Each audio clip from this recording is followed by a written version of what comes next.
Саламатсыздар ма балалар? Бүгін біз сіздермен математика 2 сынып 2 сабақты өтетін боламыз.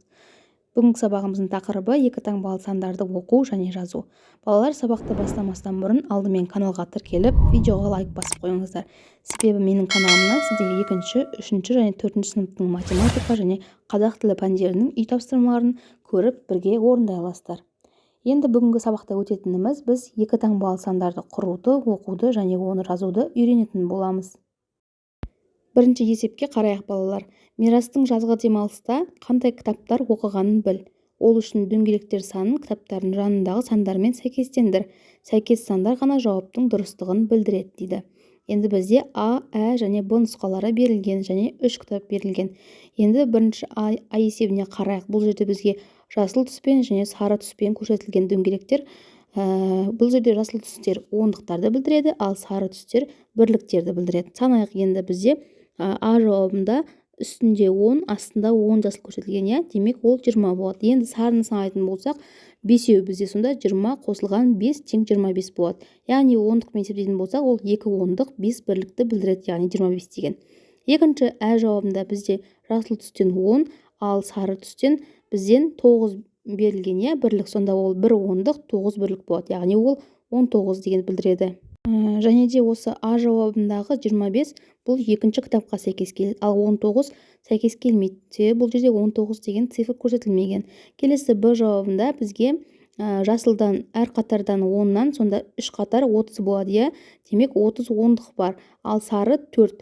4-теу, яғни 4 бірлік. Сонда ол 34-ті білдіреді, яғни ол 3 ондық 4 бірлікті білдіреді. Сонда ол бірінші тұрған жасыл кітапқа сәйкес келеді екен. Екінші есеп сандарды жаз және оқы дейді. 2 ондық 8 бірлік. Бұл 2 ондық дегеніміз бізде 20, иә, ал 8 бірлік дегеніміз 8. Сонда 28 болады. Келесі 6 ондық 0 бірлік. Бұл 60 санын білдіреді. Үшіншісі 3 ондық 9 бірлік. Бұл 39 санын білдіреді. Ал 75 бірлік дегеніміз 75 санын білдіреді екен. Келесі бізде үшінші есеп. Екі таңбалы сандарды жаз және оқы.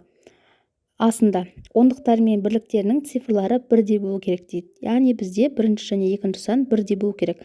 Және ол тек қана екі таңбалы сан болу керек. Сонда біз 11-ден бастаймыз. 11, 22, 33, 44, 55, 66, 77, 88 және 99-бен аяқталады.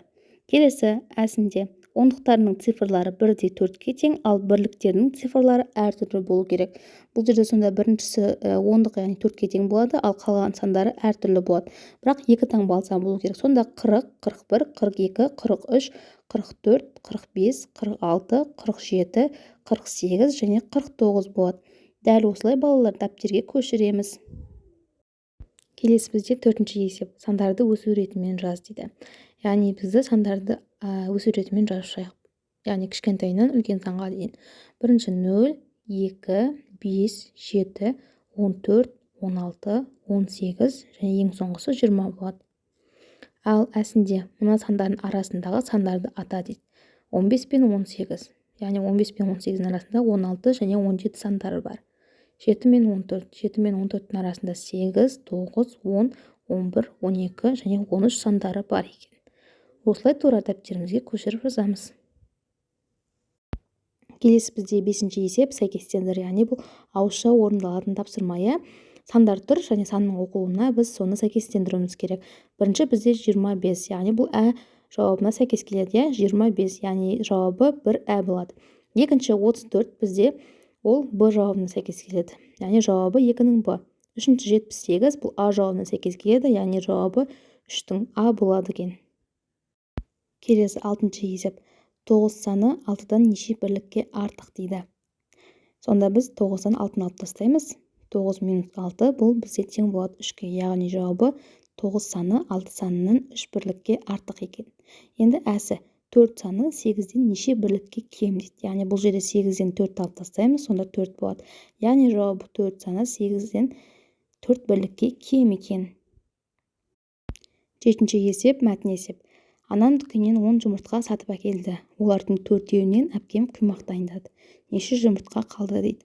Яғни есептің шартын құрамыз. Әкелді 10 жұмыртқа, құймаққа жұмсады 4 жұмыртқа, сонда қаншауы қалды бізде белгісіз. Яғни шешуі бастапқы әкелінген жұмыртқадан құймаққа қолданылған жұмыртқаны алып тастаймыз. Сонда 10-нан 4 алсақ, бізде 6 қалады. Яғни жауабы 6 жұмыртқа қалды. Келесі бізде 8-ші есеп. 9-ға дейін толықтыр дейді. Бізде 7, 6, 5, 4 және 3 сандары берілген. Бұлардың барлығын 9-ға жеткізу үшін біз белгілі бір сандарды қосып шығамыз. 7-ге 2-ні қоссақ 9 болады. 6-ға 3-ті қоссақ 9 болады. 5-ке 4-ті қоссақ 9 болады. 4-ке 5-ті қоссақ 9 болады. Және ең соңғысы 3-ке 6-ны қоссақ 9 болады. Енді екіншісі 3-ке кеміт дейді. 9-дан 3-ті аламыз 6, 13-тен 3-ті аламыз 10, 5-тен 3-ті азайтамыз 2, 17-тен 3-ті азайтсақ 14, және ең соңғысы 4-тен 3-ті алсақ 1 болады. Тура осылай екі баған бойынша дәптерге көшіріп аламыз, балалар. Келесі бізде 9-ші есеп. Екі таңбалы сандарды жаз және оқы дейді. Асы ондықтары бірге тең, ал бірліктері әртүрлі дейді. Яғни ондық бізде бірінші жазылатын сан, иә. Демек, бізде бірліктері, яғни екінші саны әртүрлі болу керек. Сондай, және ол қана екі таңбалы сан болу керек. Бізде 10, 11, 12, 13, 14, 15, 16, 17, 18 және ең соңғысы 19 болады. Осымен тоқтайды. Келесі бізде ә есебі. Ондықтары әртүрлі, ал бірліктері бірдей, яғни 5-ке тең болу керек. Сонда бізде ондықтары әртүрлі болса бола береді, яғни бірінші тұрған сан, ал екіншісі бірліктері барлығы 5-ке тең болу керек. Сонда 15, 25, 35, 45, 55, 65, 75, 85 және 95-пен аяқталады. Грек тілінен аударғанда математика білім және ғылым дегенді білдіреді.